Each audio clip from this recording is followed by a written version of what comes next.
Hello to the chicos and the chicas. We are live on stream right now, and we got a analysis request. So we are going to have a look at a game. Actually, I'm going to display the names just for funsies for YouTube. No, that didn't work. Okay, so we have got Random Cello, 1855 in the white trunks against Mara. M-A-R-A-T, Marat, but it's correctly pronounced as Marat, if I'm not mistaken, if he's a French dude named after that famous character from the French Revolution. And fittingly, his rating is 1782, which is just 10 shy. 1792, I believe, is when the French Revolution took place. So the guy has got some vibes there with the rating. Anyway, so our friend is in the white trunks, Random Cello.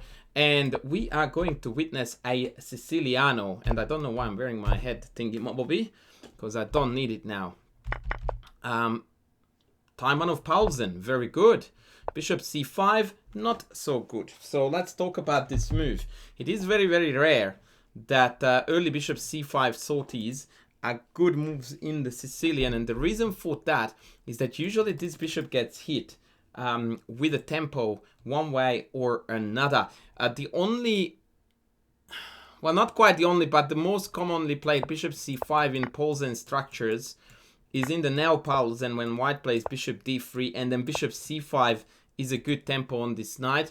And here bishop e3 is very rarely played. It's not really that great. Black can play d6 and then continue piling up on the knight with queen b6, knight c6, yada, yada, yada. The difference is, compared to the game, is that here a6 hasn't been played. And so when I play knight b3, the bishop doesn't have an adequate retreat. If it goes to b4 or e7, either case now comes a very important motif that most French players would be familiar with, because they always feel the pain of the g7 pawn. And that is because the knight hasn't developed, and so castles is not possible.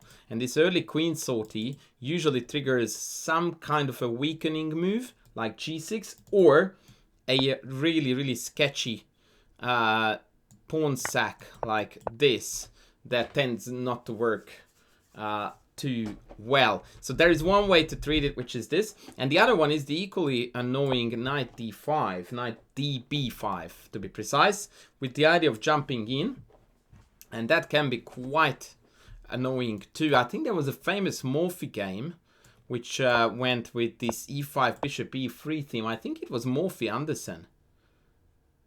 Let's have a look at the Masters database. No, it doesn't come up there, but I'm pretty sure that that was Morphy Anderson with takes and then knight takes here. Maybe knight f6 was already played and white had an extra move as well. I can't recall exactly. Anyhow, knight b3 was played. It's a perfect response. Bishop b6. And now the problem with this move is that now d6 is chronically weak. So now bishop f4 with the idea of putting that bishop on d6 as a wedge is a super annoying move, and you, my friend, did not do that. So random guy, you really, really desperately needed to do bishop f4 here. In fact, your move kind of justifies bishop b6 to the greatest degree, because not only do you not try to exploit the weakness of the d6 square, but you in fact shield your own way towards the only weakness on the board, and as such this is definitely no bueno. Bishop f4 was the correct move, and the idea is bishop d6 next, immediately exploiting your opponent's weakness. Okay, bishop d3, not quite great. Knight e5, also cruising for bruising. Black desperately needed to develop the king side. Just a quick answer here. Why can't black play e5 after bishop f4? They can, but that creates further tragic weaknesses. So now, not only d6, but d5 is also really, really weak. And the quick bishop c4 will pile up on the d5 square, and black has got a very, very, very difficult time ahead. For a lot of amateur players on lower ranks, this would not be considered because, oh, what did I accomplish? e5 and I get kicked. And they forget the fact that now I have got a d5 outpost for life. And that is huge. So these are the little things that you can't undo in chess. Like that d5 square is there forever for white to use. That is entirely out of black's control of what's happening there. It is an eternal weakness, and a good player would definitely punish black for such liberties. Then again, allowing the bishop to come into d6 is hardly better, so it's just a matter of picking the lesser evil out of the two. Now, knight e5 again immediately triggers an aggressive response, or should trigger one, because this again goes against chess opening principles. So what you observe here is that your opponent has played 2 moves with the bishop and then 2 moves with the knight. Right? So now we are up to move 7, white to move 8, and black has only moved 2 pieces out. And we, in strong contrast, could have full development. So this begs the question of why we are playing here castles, which is not a mistake, by the way. But here is something that I always tell my students, and it is another concept that is so easily overlooked and misused and misunderstood. A lot of people say, in fact, students of mine said it a lot, that, oh, I just decided to castle to pull ahead in development. And I'm like, hello? Like, how is that development? Like, yes, we are meant to castle in openings, right? Like, that's one of the most important cornerstones of, playing principal chess. However, remember this, because it's super, super, super, super important. When you have got a vast amount of moves to pick from, and they all appear to be allowing you to pull ahead in development, almost always castles is gonna be the least effective move, because fundamentally castles is a defensive measure. And right now we don't need to defend, we need to be aggressive. The only time when castles is an aggressive measure, when you want to use your rooks right away. And it's crystal clear that here we don't have any use of the rooks right now, because there are no open files, and therefore castles, if I really want to be crude and cruel, is a waste of time. Like, we just did nothing, right? We had a promising position. We played a move that is perfect, check, check, according to the book, according to what I'm supposed to do. But in reality, we just did nothing. Like, if we played here rook b1, that would have the exact same effect on the position as castles, as far as the progression is concerned. As far as let's jump on my opponent and punish the several moves by the same pieces problem. Right? So there is no difference between how effective and how aggressive those two are. And so remember this, that when you have a lot of very good moves to make, let's say f4, bishop f4, or even pull the bishop back to disallow the capture and then f4, when you have these aggressive ideas, and also castles falls into the category of candidates, almost always castles come last. We tend to castle when we have nothing better to do. Especially in these scenarios where, yeah, you can immediately, like, look at this. Right now I'm done with development, I'm ready to jump to d6, and all of a sudden, and that's another pet peeve of mine, we are ready to castle here, which allows your rook to immediately meaningfully join the fray. And that, my friends, is +2 by the engine, opposed to 0.5. That's a big, big difference. Okay, queen h4. Your opponent is planning to play very cheap chess, but because of the very apparent lack of minor pieces on the king side, knight g4 is actually to be respected. So we played h3, which is correct. Knight f6, okie dokes. And we played queen e2. Now I'm getting a bit nervous about a knight g4 move. Did we see that possibility at all?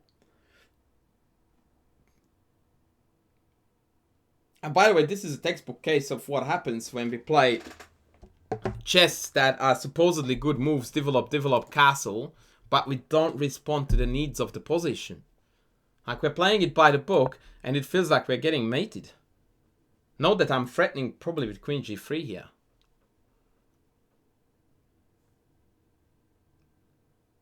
Yeah, no, queen e2 was correct. Don't get me wrong, as in it made sense. But then again, you play queen e2 to defend f2. f2 is not hanging. Alright, now the engine's favorite move here is knight d2, which is not an easy one to grasp. I suppose it wants to trade one pair of the knights with knight f3 next, if push came to shove. And if knight g4, then now you can take, and knight f3. Now this is beyond hairy, but after bishop f2 takes, and king h1, it appears that there is no winning follow-up. Yeah, it's a very good way to put it, Texas, that black is seizing the initiative that we left there untouched. Yes, very, very well put. I mean, but 92 is a very difficult concept to come up with in the first place. Anyway, let's move on. Opponent plays g5. I really like their aggression. What I don't like is that they got rewarded for playing bad chess. That doesn't go down well with my sense of justice. I like to punish these moves. I would play bishop e3 at first sight, because you need to neutralize some of the pieces at least.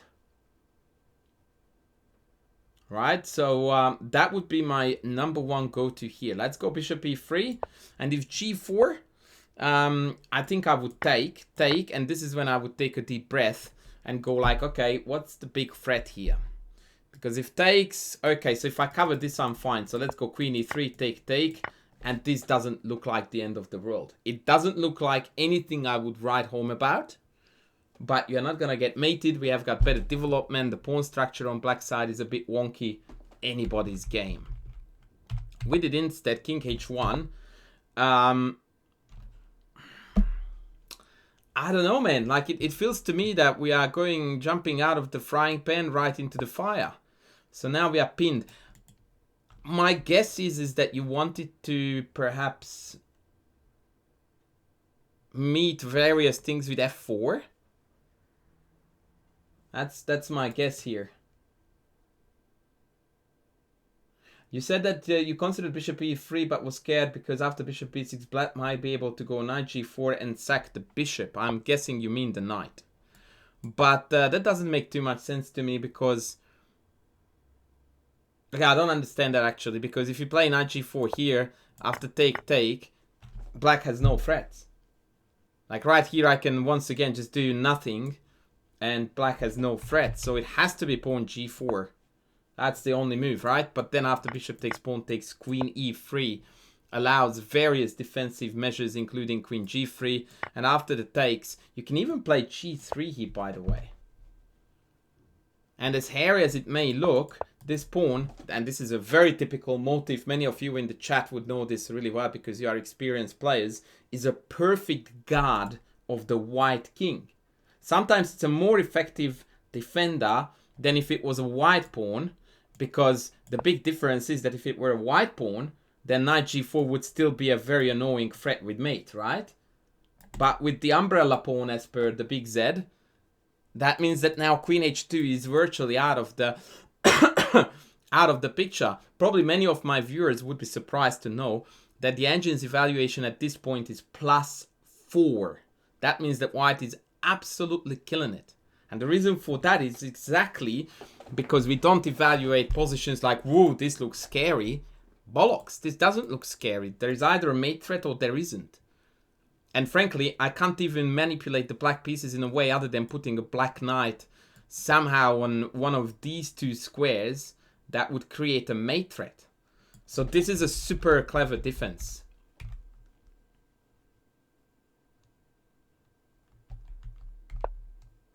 Okay, let's move on. So yeah, king h1 just was weird. Bishop f4 on the other hand was great. So now after takes, I believe we can take rook g8 check and then pull the bishop back to g3 and happy days. I will play that out because that is a calm defensive measure that I would praise you a lot for, because that means that you're not scared of ghosts. So one more time, take. And, ooh, actually, no, we can't do that. We need to go g3 first. Nonetheless, the credit is due. Okay, so let's see how we lose this. Check, rook g8. I thought we hold it with bishop g3. But what I overlooked here is the sexy knight h5. And now there is a trillion of threats, including rook g3, knight g3, knight f4. And we are spectacularly dead here. The correct method is g3 first. Hitting queen, hitting knight. And that's on your bike. Beautiful defense. That's actually on your bike like this. On your bike. On your bike. Yep.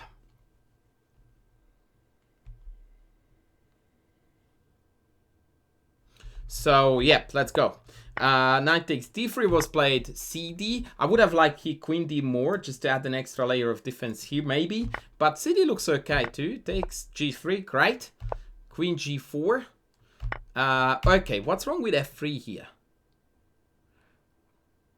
So what again we need to clearly evaluate here, which is very difficult, especially considering the fact how long you have been on the defense as white in this position is that whose interest it is right now, and it's very important that we emphasize right now, to keep the queens on.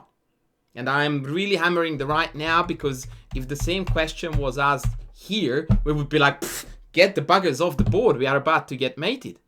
And because of that, it's very easy to maintain that mentality, even if the position in the interim has changed significantly, which it has, because now the attack is gone, right? So f3 ensures that there is no more initiative whatsoever on the black side. So after queen g6, bishop d6, if we realistically evaluate this position, then we must come to the conclusion that black's attack has run out of steam, if you will, if you want me to be poetic, right? Again, it's easy to misevaluate it as, ooh, it's scary, the king is very airy. Bollocks. Show me how it gets attacked. Right? Because this king here is stuck forever. The bishop can't get out, the rook can't get out. So if we don't get killed right here, that means that we are winning by definition. So if they play knight h5 to hit this, we have g4. No whackers. And it's done dusted. h5, h4 does nothing. We just push past. And that's it. The objective evaluation of this position is going to take us to white is killing it. And so you definitely do not want to trade queens anymore because of your valiant efforts to fend off this attack. Whereas after the queen trade, now none of those problems are really as major from black's point of view. Although even here, after d4, I very much prefer white because of our superior development and the difficulty for black in mobilizing the remainder of the army. But with queens on, this would have been far more pronounced. Now, the first real ugly move that you played, my friend, is right here.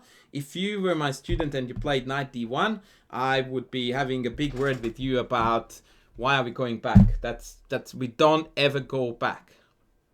Why? Why are we doing this move? That is such an eyesore of a move. Like, I would rather play f3 here. In fact, I quite like f3 because after knight f2, I may be able to play d4 and trap the bishop in, no? Hello? Knight check, take, and d4. Isn't this guy gonna get trapped here? Woo! That is some hot, sexy stuff, right?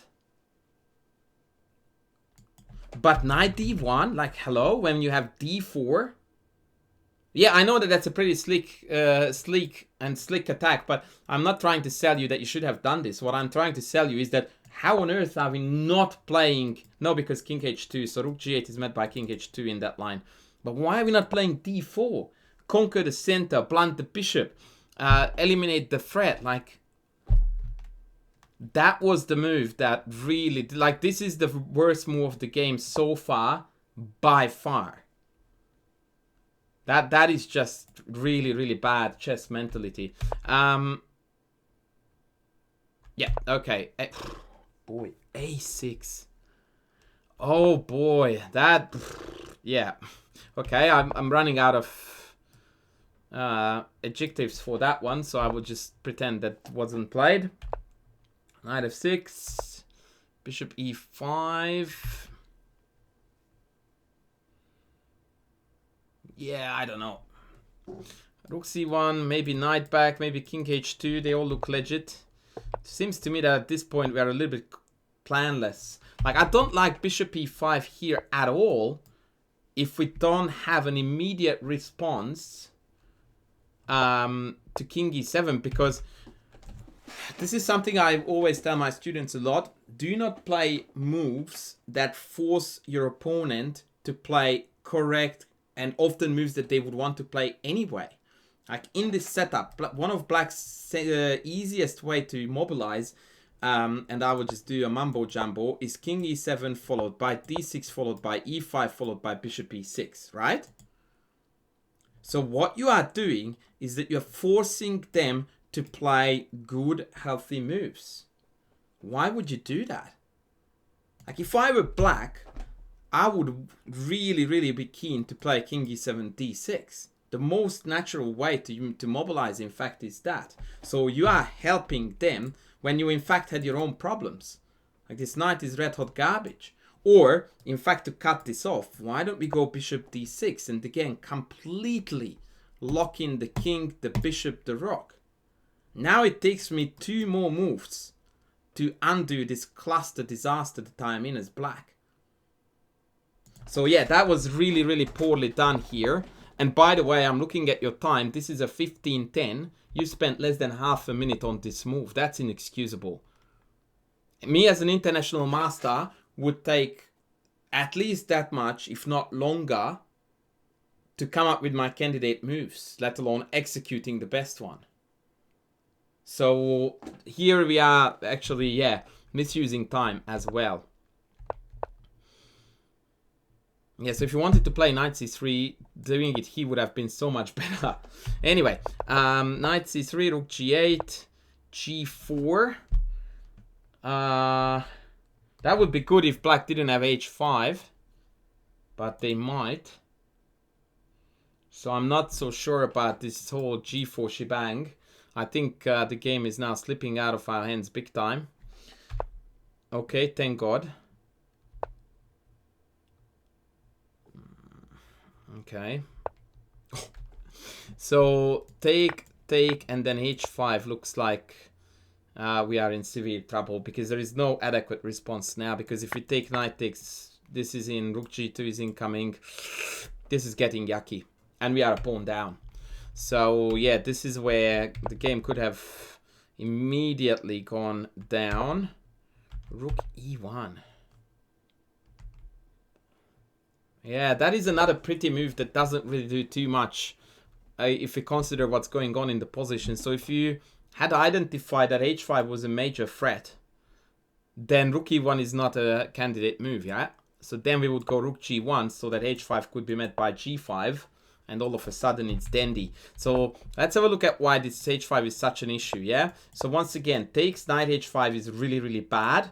And takes, allows black rook h8, retake the pawn, which is still not a biggie. The problem here is that we remain a pawn down. Black has the 2 bishops.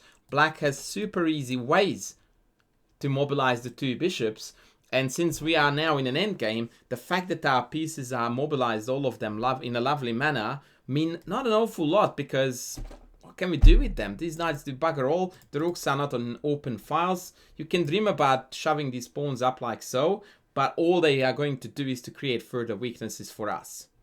In fact, the only probably good way to shove up the pawns is like this, trying to provoke e5, whereupon we would at least have an outpost, but a single move back is going to deal with this easily. And again, you can be attracted to ideas like check, but they do nothing. Like, I will just take this now. This is another problem to be worried about.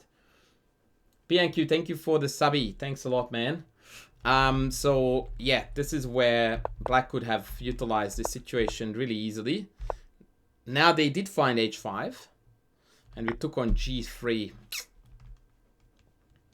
Yeah, the problem with this is that you blundered e5, and that actually is that's a tactical blunder. 4 minutes on the clock. Yeah, I don't know. You have been under pressure for a long time, so I understand why we collapse. But yeah, this was a bad blunder, which is poor English because blunder is already a negative, so bad blunder is a double negative. Don't do that, guys. Yeah, so bishop takes, king takes, and maybe then capture would have been slightly better. When e5 is far less effective because I then, well, let's just go with dead loss because I have knight d5. Right, so now you are still hanging on. You are still hanging on. Okay, opponent misses. And then opponent misses again because now we have rook f6. Nice. So what you needed to do, sorry, your opponent needed to do here is to not to get too fancy and just butcher this and walk away with a win. And the absolute nut house idea here, and I missed it too at first sight, is that Rook G1 seemingly is doing a lot of damage on the pin, but the reality is that as soon as this cat gets captured, Black will have E5. And so the engine here comes up with the absolutely bonkers. Oopsie. I forgot to mute that one. Thank you for that. Thank you for the $3 dono. Bishop D8, guys. And the idea is to move out of the fork here. That's welcome to 21st century engine chess. King D8 seems more human to me. Same idea. If I take this E5 and knight D5 does not come with the check. Okay, so let's see what happened. Opponent allowed rook takes F6. Divine stuff. I really like the fact that you were on the lookout for tactical ways to try to save the die, and indeed that's exactly what you are doing. King H2, king took on F6, knight D5 check, divine stuff. King G6, knight takes C7, all forced, and now this game should fizzle into a draw after takes, and takes, or even rook C8. Actually, what do I do here? Oh yeah, bishop B6. I mean, when I say it should fizzle into a draw, what I really mean is that it is a red hot mess where the better player will actually win. Like, it's a dynamic equilibrium at the best of times, and I really dislike relying on the engine at all here, who will tell you 0.0. I can guarantee you that if two 1800s play this out from a game of 15-10, 90% of the games will be decided, because the imbalance in the position is such that it's very unlikely to fizzle out into a draw. Instead, opponent went rook a7, allowing bishop b6 with the tempo. So that's a new pawn for us for free. Bishop a5. Great. What's wrong with knight d5 here? I don't get this. Yeah, apparently not much. After rook check, king g1, Black lost on time in a very messy position. After pawn f5, it would still have been anybody's game. Wow. What an absolute roller coaster of a game that was. By the way, it never ceases to amaze me, and a lot of people get offended when I say it. But I don't understand how one can lose a game on time when there is 10 seconds increment on each move. Like, how is that physically possible? All you need to do is just grab the piece to the closest to your mouse and make a move, right? Like, what can be worse than losing on time? To blunder a pawn? Like, it just blows my mind. And as soon as you made this move, there's an extra 10 seconds on your clock, right? So, and you can pre-move the retake, otherwise you can push in. So, yeah, I don't know. It really messes with my head. It's just, yeah, I don't know. It is a little bit like your house is on fire, but you're not calling the fire is because what if you misdial and you accidentally call the neighbor's number? It's like, pfft, yeah, that doesn't sound as bad as having your house burnt down to the ground, right? Anyway, very fun game. Thank you very much for submitting this random Elo guy. If I had to give you, or if I wanted to give you some final remarks, I would say that in the opening, when your opponent plays suspicious moves, you really hardcore want to go Punisher mode, and that was missed here by moves like Bishop D3 and castles that did not exploit at all the faults behind your opponent's setup. Then we went into this really chaotic attack that, kudos to you, you fended off really well. And then perhaps you were a bit too eager to jump into the endgame and have this mess behind you, instead of realizing that actually the tide has turned or changed, and now it's white who is going to come up with all the goods.